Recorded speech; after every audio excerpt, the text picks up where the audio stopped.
Kopala tudd Babacar. Je suis un technicien supérieur en tourisme et en communication.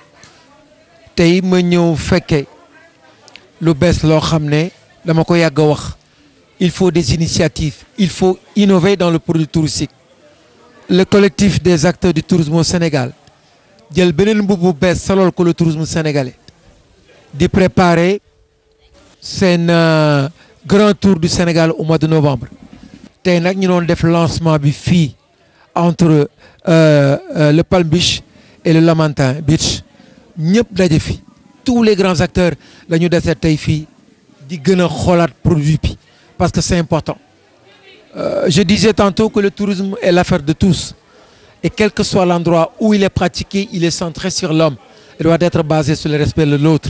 Le tourisme est tout et tout est dans le tourisme. Et nous sur le léegi kon ñëpp ñi si ne di ko defaraat di ko innover at mu ne ñu xoolaat lan moo fi baaxul lan la ñu war a mën a yokk inviter le ministère du tourisme ñu ngi ñëw ak Diagaba yu may saluer de passage moom mooy directeur de la promotion touristique ASPT ñëw la SAPCO ñëw surtout kuréeli état bi créé yëpp ñëw toog réfléchir depuis ce matin à partir de 8 heures fi la ñu ndekkee parrain bi nag kiñ ko bàyyeele xam nga ko ki ñu bàyyee Mamadou Sow la Mamadou Sow de la FRAM Mamadou Sow un géant du tourisme sénégalais vu son parcours ak fi mu jaar yëpp sur le tourisme sénégalais surtout son tourisme social moo tax ma wax na la tey daal vraiment beneen page bu ñu tourné la cette journée va rester gravée dans le tourisme sénégalais c'est important avec le collectif des acteurs du tourisme au Sénégal c'est important li ñu xalaat rafet na il prépare un grand tour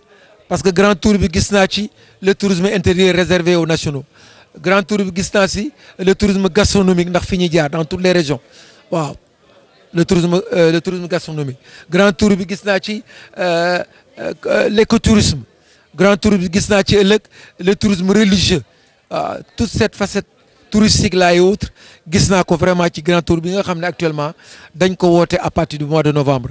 Moi, je pense que les Sénégalais commencent à comprendre le tourisme commencent à comprendre l'importance du tourisme damay wax naan il faut encore élargir la sensibilisation il faut élargir l'information il faut continuer à élargir l'éducation sur l'impact du tourisme.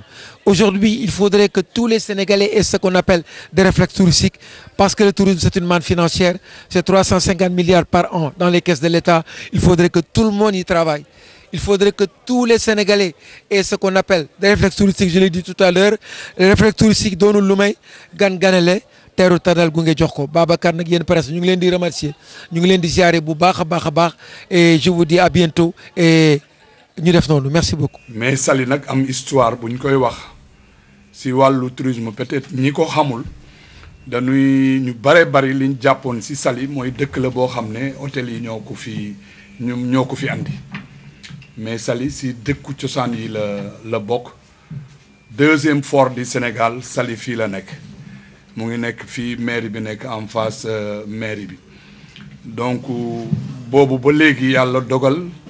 tubaab yi ñi nga xam ne ñoom la yàlla dogal yàlla boole ñu ak ñoom defe naa ne def nañ fi 20 ans am ay cabanon ici à Saly te boobu tourisme hôtel waxaguñ ko fi moom mii toog amoon na benn directeur bu ñu doon wax couvre defe naa ne amoon na fi def na Saly 20 ans avant Saly commencé di nekk am di recevoir ay réceptifs hôteliers kon loolu histoire la lu yàgg la kon nag su yàlla mayee tey ñu am benn initiative boo xam ne amul leneen lu mu xalaat amul leneen loo xam ne moo ko tax a jóg lu dul defaat promotion bi gën ko yokk ñun ñi nga xam ne ñun la yàlla nattu ñu nekk ci communes yi nga xam ne dañu nekk ci littoral bi te ñu jàpp ne seen koom-koom seen ressource tourisme daf ci impliqué wu ñun cérémonie yooyu buñ ñu ci wooyee suñu cër la ak lu ñu mun a nekk ñu bàyyi liñ nekkoon ñëw wuy ci loolu. Chers collègues du monde du tourisme,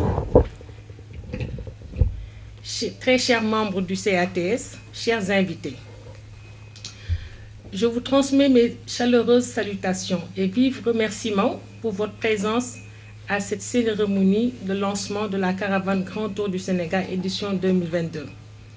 Nous voilà réunis aujourd'hui pour le lancement de cette caravane Grand Tour du Sénégal dont l'idée est née le 27 mai 2021 où une dizaine d'acteurs touristiques s'est réunie pour mettre en place des projets communs que nous pouvons partager entre acteurs. Le premier projet commun fut le sargal de la reine de Sipo, Fatou Mané, paix à son âme. C'était le 12 juillet 2021, un moment symbolique qui nous a permis de croire qu'on pouvait bien travailler ensemble, mettre en évidence toute la chaîne de valeur touristique. Nous profitons de l'occasion pour remercier encore une fois le ministère du Tourisme à travers l'ASPT pour son soutien et son accompagnement à la réalisation de ce projet.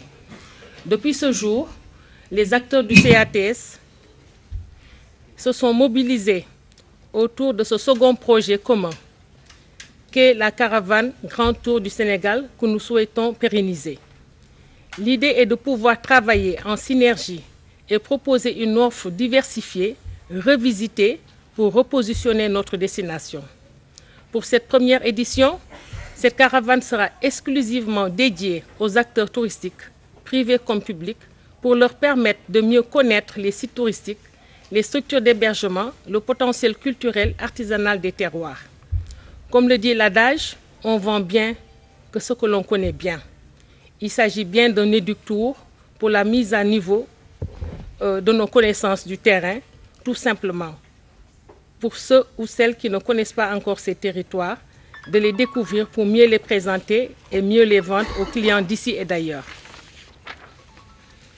Ainsi, pour nous donner du courage et de la motivation à réaliser ce projet, nous avons pensé trouver un parrain qui pourrait nous inspirer.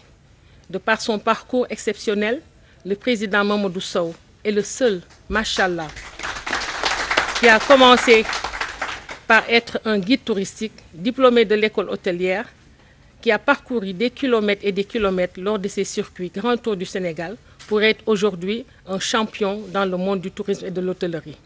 À force de persévérance, d'abnégation, de résilience, il a montré que seul le travail paye. Bravo Président et merci d'avoir accepté d'être notre parrain. Merci à toute l'assistance d'avoir pris de votre sérieux temps, de votre précieux temps pour moi, pour nous honorer de votre présence.